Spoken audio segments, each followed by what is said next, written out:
Hello दोस्तों, स्वागत है आपका हमारे YouTube channel studying with Rahul Singh पर।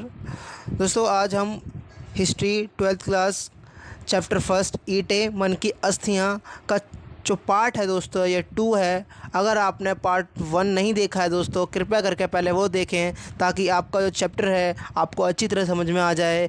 और आज दोस्तों हम जो कुछ फर्स्ट वीडियो में हमने ज़्यादा से ज़्यादा चैप्टर कंप्लीट कर दिया है, लेकिन दोस्तों जो कुछ टॉपिक्स रह गए थे वो आज पार्ट 2 में कवर कर देंगे। आज दोस्तों ये हमारा जो फर्स्ट चैप्टर है ईंटें मन की अस्थियां 12th क्लास हिस्ट्री का कंप्लीट हो जाएगा और जितनी भी आने वाली वीडियो जल्दी ही अपलोड होती रहेंगी। तो चलिए दोस्तों अपना टॉपिक की ओर चलते हैं। आपके स्क्रीन पर दोस्तों आपका टॉपिक आ चुका है, हड़प्पा सभ्यता की लिपि की विशेषताओं का वर्णन करें। दोस्तों ये क्वेश्चन आ चुका है आपके सामने। तो दोस्तों हड़प्पा जो लिपि थी वो एक चित्रात्मक लिपि थी। दोस्तों चित्रात्मक लिपि का अर्थ होता है दोस्तों कि वहाँ उस लिपि को, जैसे कि हमारी हिंदी जो लैंग्वेज है उसको हम शब्दों से पढ़ते हैं, लेकिन दोस्तों जो हड़प्पा लिपि हुआ करती थी वो चित्रों से पढ़ी जाती थी। दोस्तों उसमें चित्र हुआ करते थे जिसके द्वारा जो हड़प्पा निवासी थे वो समझा करते थे, उनके अंदर जो प्रवृत्ति थी वो चित्र को देख के ही समझते थे हर चीज़ को, क्योंकि दोस्तों उनकी लिपि ही चित्रात्मक थी। आइए दोस्तों दूसरा पॉइंट है इसका, सिंधु घाटी सभ्यता की लिपि में 375 से 400 चिन्ह थे दोस्तों। हाँ जी दोस्तों, चिन्ह थे उसमें 375 से 400 चिन्ह थे दोस्तों। और तीसरा दोस्तों, यह रहस्यमय लिपि मानी जाती है। क्यों दोस्तों ये रहस्यमय लिपि क्यों मानी जाती है? इसका कारण दोस्तों यह है कि ये रहस्य लिपि इसलिए मानी जाती है दोस्तों क्योंकि इसे आज तक किसी भी विद्वान ने अभी तक कोई नहीं पढ़ पाया दोस्तों। ये किस प्रकार की लिपि थी किसे कोई भी समझ नहीं पाया दोस्तों, आज तक इसका कोई अर्थ नहीं निकाल पाया, इसलिए दोस्तों इसको रहस्यमय लिपि कहा जाता है। और दोस्तों जो ये लिपि जो थी दाएं से बाएं की ओर लिखी जाती थी दोस्तों। फैक्ट है दोस्तों, ये दाएं से बाएं ओर लिखी जाती थी, जैसे उर्दू लिखी जाती है दोस्तों उसी प्रकार ये लिपि लिखी जाती थी। दोस्तों नेक्स्ट है हमारा टॉपिक, जल निकास प्रणाली हड़प्पा सभ्यता की अनूठी विशेषता थी। कैसे दोस्तों? हाँ जी दोस्तों, जैसे आप जानते हो हमने जो हड़प्पा सभ्यता की विशेषताओं में पढ़ा था जल निकास प्रणाली के बारे में, तो वही क्वेश्चन है दोस्तों, ये लॉन्ग में है तो आपको किस प्रकार लिखना है तो वो बताऊंगा दोस्तों, और आप किस तरह से इसको एक्सप्लेन कर सकते हैं वो भी मैं बताऊँगा मैं दोस्तों। जैसे कि आपकी स्क्रीन पर आ चुका है, जल निकास प्रणाली हड़प्पा सभ्यता की अनूठी विशेषता थी। फर्स्ट इसकी जो विशेषता है दोस्तों, फर्स्ट विशेषता यह है नियोजित तरीके से नालियों का निर्माण हुआ था। जैसे कि आप जानते हो दोस्तों नियोजित योजना के अनुसार नालियों का निर्माण हुआ था।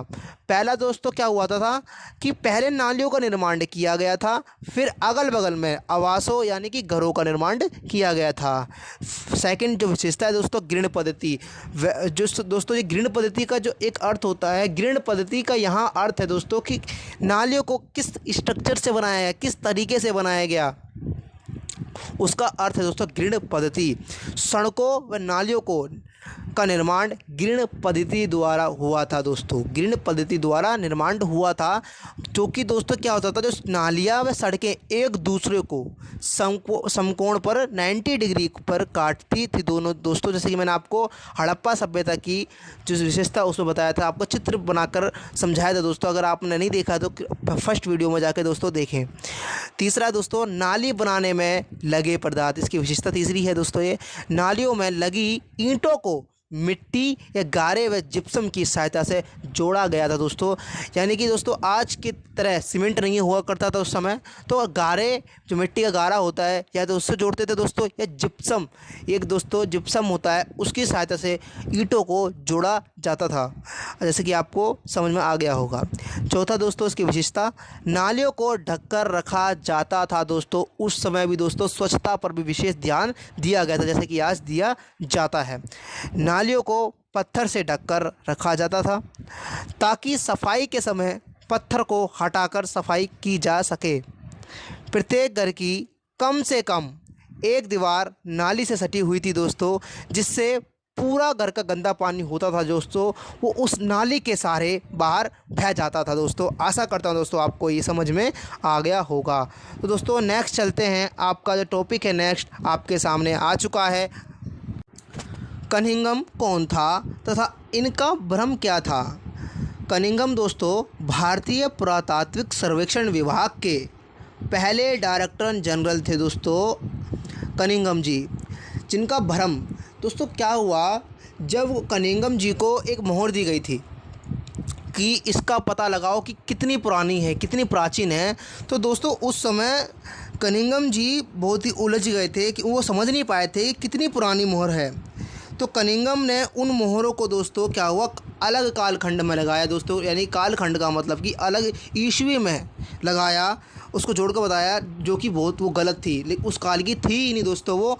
तो दोस्तों इस कारण उनका जो भ्रम था, वो मानते थे कि जो कनिंघम का मानना क्या है दोस्तों, भारतीय इतिहास का प्रारंभ गंगा घाटी में पनपे शहरों के साथ हुआ, जिस कारण यह अलग दोस्तों, जिस कारण हड़प्पा सभ्यता का जो महत्व था वो कनिंघम नहीं समझ पाए दोस्तों। यही उनका भ्रम था। तो क्या होता था, जो कनिंघम, जितने भी पुरातात्विक सर्वेक्षण के डायरेक्टर जनरल थे, जितने भी इतिहासकार थे उस समय के, जब हड़प्पा सभ्यता की खोज के आसपास के दौरान, तो उस समय दोस्तों क्या होता था कि जो बौद्ध धर्म से रिलेटेड होते थे दोस्तों, बुद्ध धर्म जो जैसे कि चीनी होते थे, बुद्ध धर्म जो मानने वाले चीनी भी हुआ करते थे दोस्तों उस समय, तो चीनी लोग हुआ करते थे, वो भारत में आया करते थे। तो उन्हीं के जो स्रोत होते थे दोस्तों, उन्हीं के स्रोतों द्वारा जितने भी इतिहासकार थे उन्हीं के अनुमान, जो उनके स्रोत होते उनके पास, उसी से अनुमान लगाते थे कि कितनी पुरानी ये सभ्यता रही है, कि कितनी पुरानी थी। तो उसी के द्वारा दोस्तों उन्होंने इस हड़प्पा सभ्यता का भी जिक्र किया दोस्तों कनिंघम जी ने।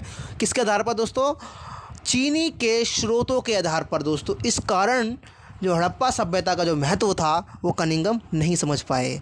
तो आशा करता हूँ दोस्तों आपको ये भी टॉपिक समझ में आ गया होगा। नेक्स्ट टॉपिक दोस्तों आपकी स्क्रीन पर आ चुका है। हड़प्पा सभ्यता में सामाजिक विभिन्नता के बारे में हमें कैसे पता चलता है या हमें जानकारी कैसे मिली।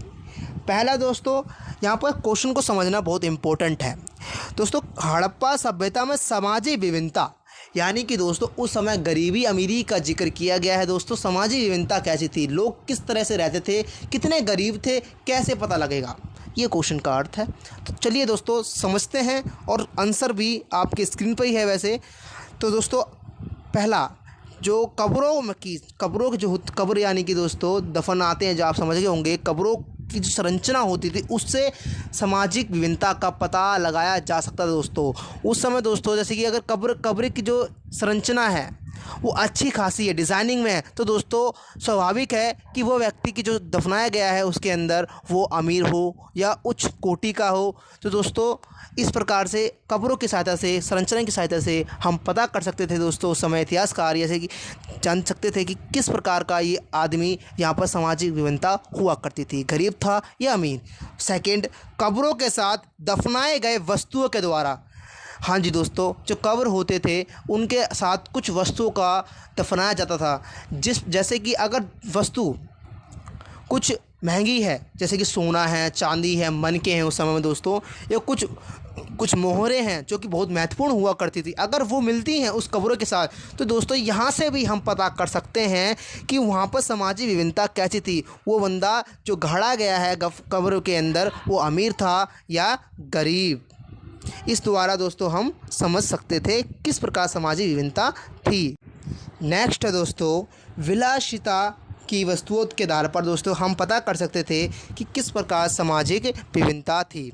दोस्तों विलासिता का वस्तु वो होती थी जो बहुत ही महत्वपूर्ण थी, जिनका मिलना बहुत ही लुप्त थी, एक तरीके कह सकते दोस्तों, बहुत ही कम मात्रा में थी वो। अगर वो वस्तु उस कब्रों में या उनके पास पाई जाती हैं तो उससे भी दोस्तों पता कर सकते थे दोस्तों हम कि वहाँ पर सामाजिक विभिन्नता कैसी है, यानी कि समाज में गरीब कितने हैं या अमीर कोटि का बंदा है, इसके द्वारा भी हम पता कर सकते थे। आशा करता हूँ दोस्तों आपको 6 क्वेश्चन जो है आपको समझ में आ गया होगा। नेक्स्ट दोस्तों आपकी स्क्रीन पर ही है, हड़प्पा सभ्यता की संस्कृति के बारे में हमें किन स्रोतों से पता चलता है। दोस्तों यहाँ क्वेश्चन का जो अर्थ है यहाँ पर यह है कि हमें किन स्रोतों के आधार पर हड़प्पा सभ्यता यानी सिंधु घाटी सभ्यता के बारे में किस प्रकार पता चलता है कि ये सिंधु घाटी सभ्यता ही थी। पहला दोस्तों मृदभांड के द्वारा पता लगता है दोस्तों।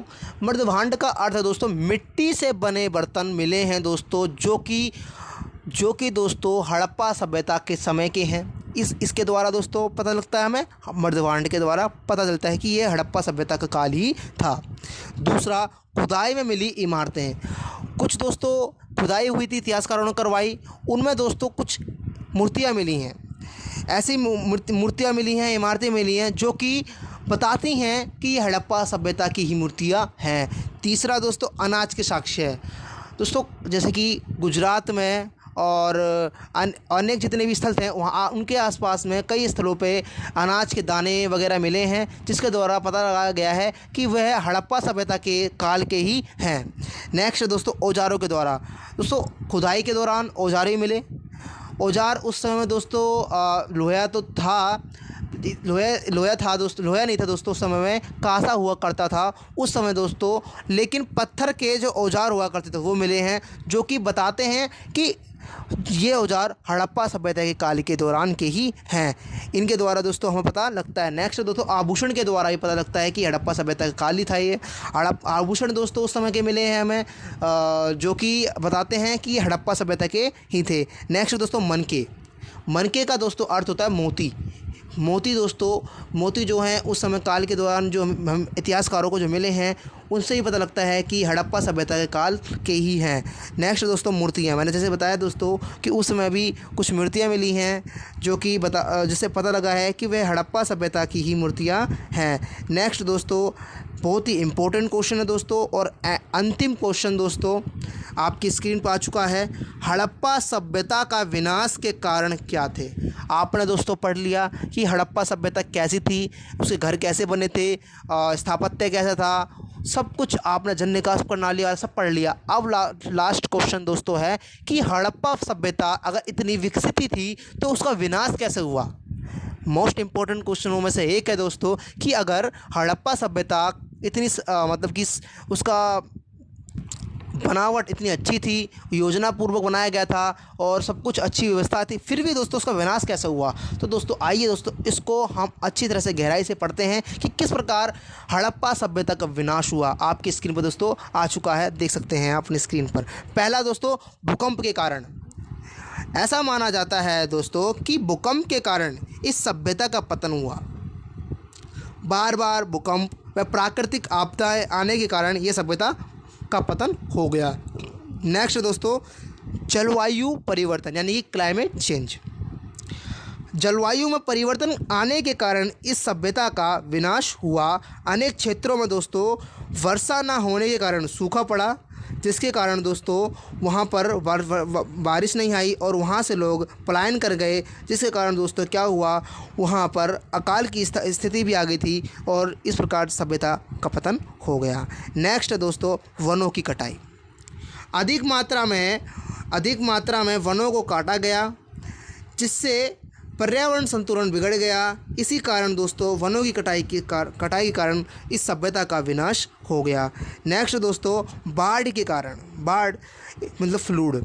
इतिहासकारों का मानना है कि नदियों में बाढ़ के आने के कारण क्या हुआ, इस सभ्यता का पतन हो गया, जिसके कारण दोस्तों क्या हुआ, पूरा तहस नहस हो गया और इस सभ्यता का पतन हो गया।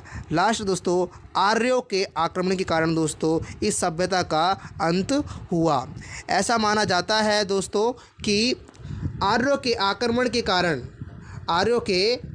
कारण दोस्तों इस सभ्यता का अंत हुआ, क्योंकि दोस्तों आर्यों ने क्या किया, हड़प्पा निवासियों पर हमला किया और उनकी जो संस्कृति थी उसको तहस नहस कर दिया और उनको बहुत ज़्यादा नुकसान पहुंचाया। आशा करता हूं दोस्तों आपको ये चैप्टर अच्छी तरह समझ में आ गया होगा। अगर आपको कुछ भी समझ में नहीं आया है या फिर कुछ भी आपको लगता है कि इसमें कमी रह गई तो आप कमेंट सेक्शन में कमेंट भी कर सकते हैं दोस्तों। अगर आपने हमारा चैनल को सब्सक्राइब नहीं किया है दोस्तों सब्सक्राइब कर दें, लाइक करें, शेयर करें दोस्तों, और ब्लैक लाइन जो घंटी होती है उसको दबाएं, ताकि दोस्तों जितनी भी हमारी आने वाली वीडियो आप उसको आनंद ले सकें। धन्यवाद दोस्तों हमारी वीडियो देखने के लिए।